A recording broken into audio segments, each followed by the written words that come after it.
पाक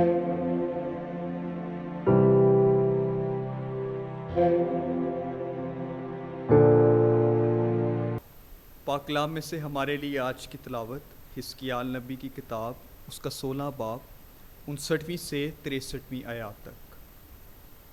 क्योंकि मालिक खुदावंद यूँ फरमाता है कि मैं तेरे साथ वैसा ही करूँगा जैसा तूने किया, हाँ जिसने कसम की तहकीर करके अहद को तोड़ डाला।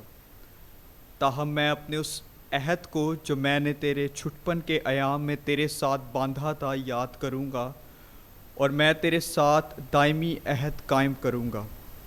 और जब मैं तेरी बड़ी और छोटी बहनों को कबूल करूँगा, तब तो अपनी रविशों को याद करके शर्मिंदा होगी, क्योंकि मैं उन्हें तुझे दूँगा कि तेरी बेटियाँ हों, लेकिन तेरे अहद के सबब से नहीं।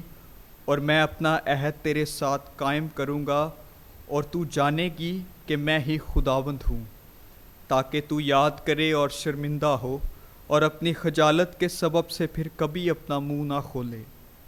जिस वक्त मैं सब कुछ जो तूने किया है माफ़ कर दूंगा, मालिक खुदावंद का फरमान है।